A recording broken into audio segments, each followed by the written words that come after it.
दोस्त नमस्कार, कैसे हैं आप लोग। उम्मीद करते हैं कि अच्छे होंगे दोस्तों। देखिए, इस वीडियो में हम दिल्ली पुलिस कांस्टेबल का, ठीक है, जो भी लोग फार्म भरे हैं, जिसका एग्ज़ाम है, तो वो इस वीडियो को शुरू से लेकर अंत तक ज़रूर देखें, क्योंकि ये प्रीवियस ईयर्स में इसी प्रकार क्वेश्चन पूछा गया था और आने वाले परीक्षा में जो परीक्षा होने वाला है दिल्ली पुलिस कांस्टेबल का, उसमें भी यही क्वेश्चन पूछा जाएगा, इसी प्रकार का पूछा जाएगा, ठीक है।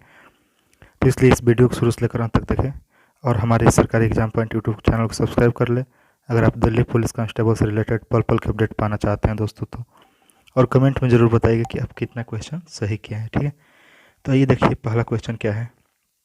देखिए, गरीबी हटाओ नारा कौन सी योजना में शामिल किया गया है। जो गरीबी हटाओ नारा है वो किस योजना में शामिल किया गया है। प्रथम योजना में, पांचवी योजना में, चौथी योजना में, दूसरी योजना में, मतलब ये पंचवर्षीय योजना है, ठीक है। तो किस में शामिल किया गया है आपको बताना है जी। ऑप्शन नंबर बी, पांचवी योजना में, ठीक है। गरीबी हटाओ नारा पांचवी योजना में शामिल किया गया है। इसी क्रम में अगला क्वेश्चन है कि 15 जनवरी को किस रूप में मनाया जाता है। जो 15 जनवरी दिवस है उसको किस रूप में मनाया जाता है। ऑप्शन देखिए, सेना दिवस, गणतंत्र दिवस, मकर संक्रांति, श्रम दिवस। जी बताइए। जी करेक्ट आंसर है जिसका ए आ रहा है, सेना दिवस, ठीक है। सेना दिवस के रूप में 15 जनवरी को मनाया जाता है। अगला क्वेश्चन है दोस्तों कि सूर्य से पृथ्वी को प्राप्त ऊष्मा को क्या कहते हैं। जो सूर्य से पृथ्वी को प्राप्त होते हैं ऊष्मा, उससे क्या कहते हैं। हाँ, आतपन और रक्त ऊष्मा, सौर विकिरण, ताप विकिरण।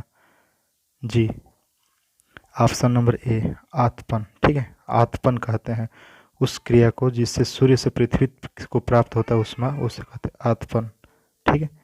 अगला क्वेश्चन है कि भक्ति प्रचारक, ठीक है, भक्ति प्रचारक शंकर देव ने निम्नलिखित प्रादेशिक भाषाओं में किसका उपयोग करके उसे लोकप्रिय बनाया था। एक बार फिर से प्रश्न सुनिए। भक्ति प्रचारक शंकर देव ने निम्नलिखित प्रादेशिक भाषाओं में किसका उपयोग करके उसे लोकप्रिय बनाया था। पहला बंगला, दूसरा ब्रिज भाषा, तीसरा अवधी, चौथा असमिया। जी असमिया में, ठीक है, असमिया में किया था वो। अगला क्वेश्चन है कि मनसबदारी, देखिए ये बहुत बार ही रिपीटेड क्वेश्चन है।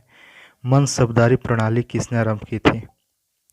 शाहजहां ने, जहांगीर ने, बाबर ने, अकबर ने। इन चारों शासकों में किसने मनसबदारी प्रणाली को आरंभ की थी। तो इसने किया था अकबर ने, ठीक है, इसको अकबर ने प्रारंभ किया था। अगला क्वेश्चन है कि निम्नलिखित में से किसने और कब पहली बार अशोक के शिलालेख का अर्थ स्पष्ट किया था। निम्नलिखित में से किसने और कब पहली बार अशोक के शिलालेख को स्पष्ट किया था, मतलब उसको पढ़कर सुनाया था, अर्थ बताया था, बताना है आपको। तो ये देखिए, 1787 में जॉन टावर, 1885 में चार्ल्स मेटकाफ, 1837 में जेम्स प्रिंसेप और 1810 में हैरी स्मिथ। जी हाँ, ऑप्शन नंबर सी, 1837 में जेम्स प्रिंसेप, ठीक है, 1837 में जेम्स प्रिंसेप ने बताया था। अगला क्वेश्चन अगर बात करें तो देखिए, निम्नलिखित में कौन सा अभिलक्षण भारतीय अर्थव्यवस्था से संबंधित नहीं है। इसका ऑप्शन देखिए, कृषि की प्रमुखता, भारी उद्योग तथा मजदूरी के माल में संतुलन, जनसंख्या का दबाव, प्रति व्यक्ति आय में कमी। जी भारी उद्योग तथा मजदूरी के माल में संतुलन, ये अर्थव्यवस्था से कहीं पर भी संबंधित नहीं है, तो ये ऑप्शन नंबर सही हो जाएगा, ऑप्शन नंबर बी। अगला क्वेश्चन है कि देखिए, अगला क्वेश्चन क्या है कि 36 नंबर क्वेश्चन था कि पीटर्स इंडिया एक्ट के अंतर्गत निम्नलिखित में से किसे स्थापित किया गया। पीटर्स इंडिया एक्ट के अंतर्गत निम्नलिखित में से किसे स्थापित किया गया। तो इसका हो जाएगा आपका नियंत्रण बोर्ड। ऑप्शन में तो था नियंत्रण बोर्ड, राजस्व बोर्ड, अस्थायी परिसर और निदेशकों की अदालत। तो इसका केवल एक ऑप्शन सही होगा, नियंत्रण बोर्ड। पीटर्स इंडिया एक्ट के अंतर्गत निम्नलिखित में से किसे स्थापित किया गया, तो नियंत्रण बोर्ड को। अगला क्वेश्चन है कि किस दिन को अंतर्राष्ट्रीय अहिंसा दिवस के रूप में मनाया जाता है। किस दिन को अंतर्राष्ट्रीय अहिंसा दिवस के रूप में मनाया जाता है। 1 मई, 2 अक्टूबर, 24 अक्टूबर, 30 जनवरी। जी ये तो सभी लोग जानते हैं लगभग में, 24 अक्टूबर को, ठीक है, 24 अक्टूबर को मनाया जाता है। अगला क्वेश्चन है, भारत के संविधान में संघीय शब्द का प्रयोग कहाँ पर हुआ है? जो भारत का संविधान लिखित है उसमें संघीय शब्द है, उसको किस भाग में, किस अनुच्छेद में किया गया है, या प्रस्तावना में किया गया है, या कहीं नहीं किया गया है? बताइए। जी, संविधान में कहीं नहीं, संघीय शब्द का प्रयोग संविधान में कहीं नहीं किया गया है। अगला क्वेश्चन है कि निम्नलिखित में विषम इकाई को पहचानिए। लाल सागर, काला सागर, कैस्पियन सागर, मृत सागर। इसमें आपको चारों से भिन्न जो है उसे दिखाना है। लाल सागर, ठीक है, लाल सागर इसमें सभी से भिन्न होगा। अगला क्वेश्चन देखिए, थोड़ा जूम कर लेने दीजिए। देखिए, निम्नलिखित में से कौन सी मध्य समवर्ती सूची के अंतर्गत आती है? ठीक है, निम्नलिखित में से कौन सी मध्य समवर्ती सूची के अंतर्गत आती है? मजदूरी संघ, नागरिकता, स्थानीय शासन, अंतर्राज्यीय नदियाँ। इसमें आपको बताना है। जी, मजदूरी संघ। मजदूरी संघ जो है समवर्ती सूची के अंतर्गत आती है। हम एक वीडियो बना देंगे दोस्तों सूची के आधार पर कौन किस सूची में आता है। अगला क्वेश्चन देखिए, निम्नलिखित में कौन सा राष्ट्रीय उद्यान अरण्य राजस्थान में नहीं है? निम्नलिखित में कौन सा राष्ट्रीय उद्यान अरण्य राजस्थान में नहीं है? सरसिका राष्ट्रीय उद्यान, सांबर वन जीवन अरण्य, राजाजी राष्ट्रीय उद्यान, रणथंभौर राष्ट्रीय उद्यान। इसमें बताना है कि कौन सा जो है राजस्थान में नहीं है।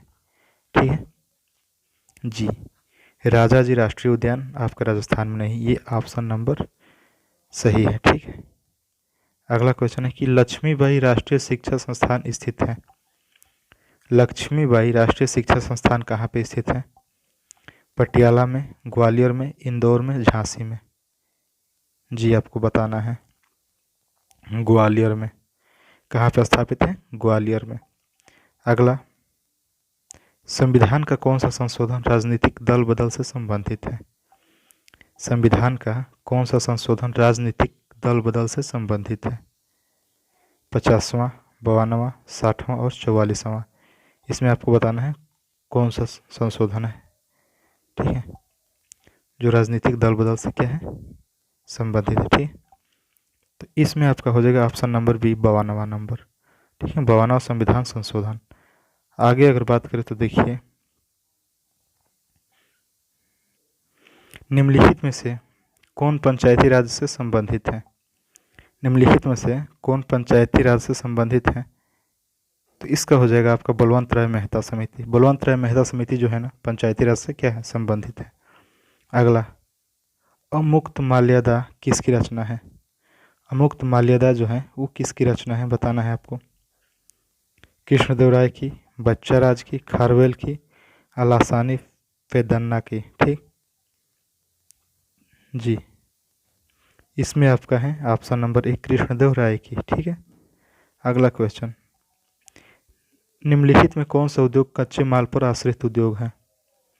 निम्नलिखित में कौन सा उद्योग कच्चे माल पर आश्रित उद्योग है? चीनी उद्योग, पेट्रोलियम परिष्करणशाला, हल्की इंजीनियरिंग उद्योग, जहाज निर्माण। जी, आपको बताना है चीनी उद्योग। ठीक है, चीनी उद्योग है। अगला क्वेश्चन है, पूर्ण स्पर्धा में कीमत ग्राहिता कौन होता है? पूर्ण स्पर्धा में कीमत ग्राहिता कौन होता है? पहला उद्योग, दूसरा सरकार, तीसरा फर्म, चौथा खरीदार। कौन होता है बताइए। जी, फर्म होता है। पूर्ण स्पर्धा में कीमत ग्राहिता कौन होता है? तो फर्म होता है। ठीक है, अगला आपको बताना है कमेंट बॉक्स में कि निम्नलिखित में से अफ्रीका का कौन सा एक देश ओपेक का सदस्य नहीं है? अफ्रीका